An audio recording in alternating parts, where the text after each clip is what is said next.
Hello students, welcome back to Science Online Classes. I am Jafar Basha, your science teacher. Dear students, in the previous classes we studied about the different type of mixtures such as solution, suspension and colloidal solution and their properties. What are the properties of these mixtures? And at the same time, so how they are, what the components are present, we are all studied. Now in this class we have to be studying how to separate the components of the mixture. So the separation of mixtures takes place in day-to-day life in our simple methods of separation such as hand picking and then boiling and then thrashing. So these are the day-to-day life the separation methods we are using. But sometimes some of the mixtures needs a special techniques, a special methods to separate the mixtures. In today's class, we have studied one few of the separation methods. The first of all, we are going to study about that the method of separation through evaporation. So we are taking the example in this method is how to separate the ink components or the ink dyes, how to separate with each other. Understood? So for the separation methods, we have to be taken experiments in which we have taken that one watch glass, beaker, stand and a stove. In which we are taking that one the 100 ml of 200 ml of beaker, in which about that one half of the water are filled into it, and the one use the watch glass and keep on the mouth of the beaker and drop few drops of the ink into this watch glass. After this starts heating this water.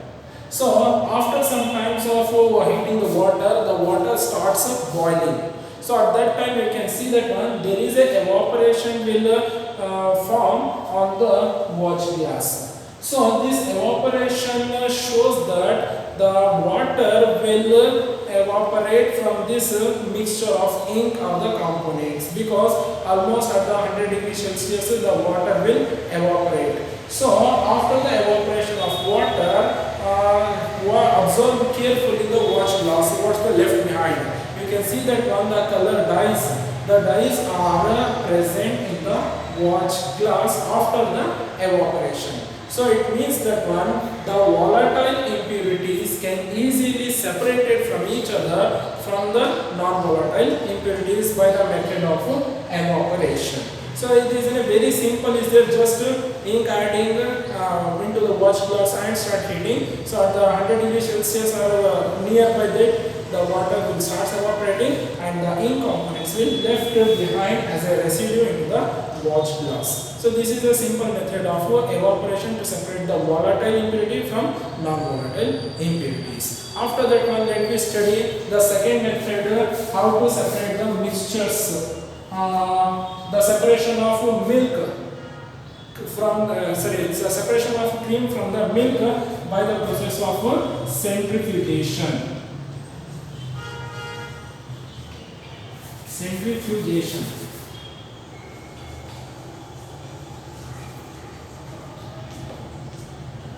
So the centrifugation is a method generally which takes place in the laboratories. The simple way to explain that one, which takes place in laboratories, they are using that one two test tubes in which we are using that one the milk with the cream.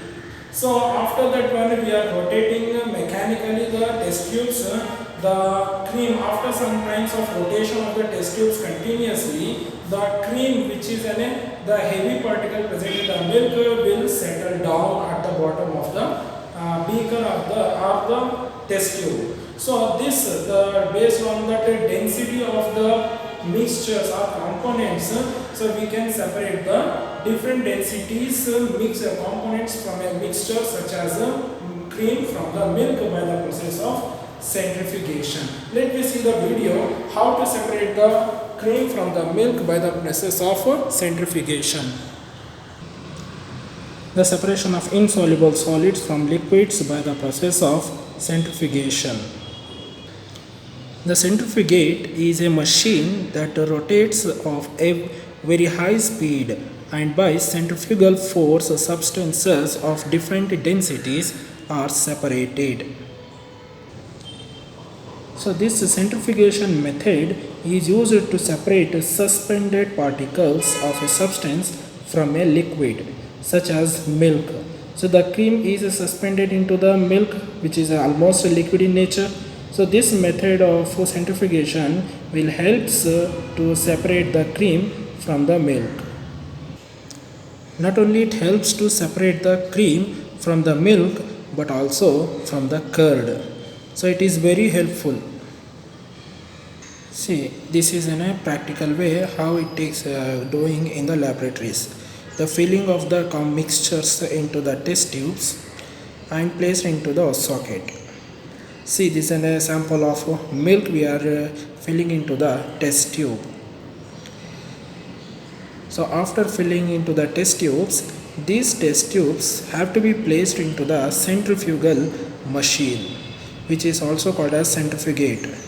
So 3, 4 or 5 test tubes are placed into this machine, and with the centrifugal force mechanically, so it rotates. As we keep on rotates, based on the density, the heavier density cream will settle down at the bottom, whereas the lower density water will float on that. So after that one we have to be stopped, and when we are remove that one to observe, we can see the different densities are there. See that one, the another this type of mixture will settle down at the bottom. So that take milk. See here, the milk is settled down at the bottom and remaining water is present. So here like this we are using the different type of methods to separate the mixture. So today in this lesson we are studying about that evaporation to separate the ink part components from the water, and the second method is centrifugation. With the video we are clearly understand how to separate the cream from the milk or the curd. Hope you understand. So in our next videos we will take that other different type of special techniques how to separate the different type of mixtures. Thank you, Manada.